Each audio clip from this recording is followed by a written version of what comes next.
All right. If you paid attention to the media, you were convinced it was once again the end of the frickin' world. Kind of like this. You said that it's okay. Be here end up murdering the children of American citizens. You know what's horrible? What's horrible? When the president of the United States whips up people to beat the hell out of people. Say goodbye. You know, I'd say that's worse than The View, but it is The View. Let me break it to you, America. Stuff is good. Jobs, economy. If Trump is in anyone's pockets, it's yours, and he's dumping wads of cash in it. We're powerful, we're prosperous, we're peaceful, we're happy. At least happier than we were under Obama. That's from a poll, I believe polls. According to that same poll, this is great. This is great. Most people know that the media is nuts.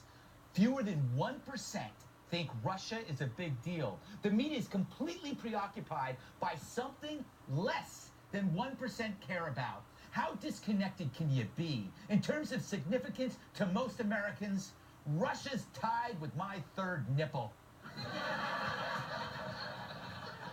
It's an adorable one, but I get it.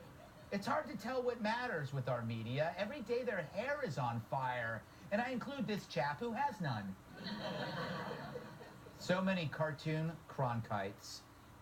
What we all saw and heard in Helsinki today is really frightening.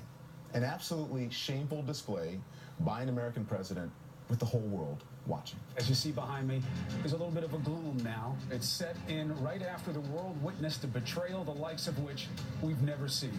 America's president sided with its enemy today. Shock has turned to a national shunning as America finds unity in President Trump's perfidy. Ah, perfidy! Somebody found a thesaurus. Oy vey. They make Chicken Little a comatose.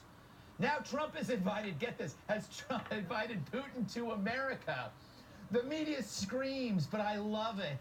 You know, the media says, please, please, please don't do X. And Trump says, here's X squared. He knows you can't win with the media, who can't see what's obvious to the rest of us. We know the real world looks nothing like what they see. Here's MSNBC's coverage of Trump's last press conference.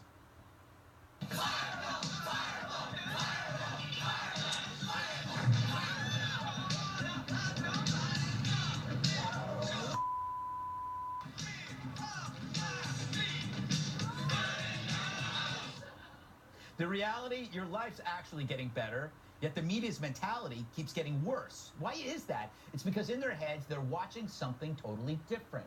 The media sees the news as a scripted event, and they're furious Trump won't read from their script. He reads from his own.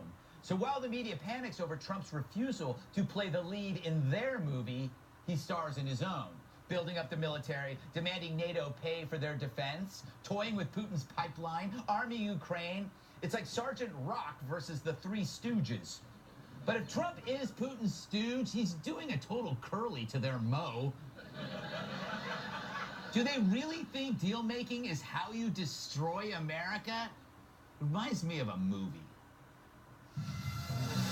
In 1962, the world met the Manchurian Candidate. He was an American prisoner of war brainwashed by communists into being an unwitting assassin against his own country. Now comes the long-awaited sequel. We haven't ever had to reckon with the possibility that somebody has ascended to the presidency of the United States to serve the interests of another country rather than our own. He was a real estate mogul turned reality show host, but then a foreign power made him their sleeper agent. It was a shocking display of surrender, unlike anything we've seen from an American president. But what the enemy didn't know was that when he finally rose to the top, he'd do unspeakable things, like cutting taxes, lowering the unemployment rate, demanding NATO allies pay their fair share, growing the economy, and neutralizing nuclear threats.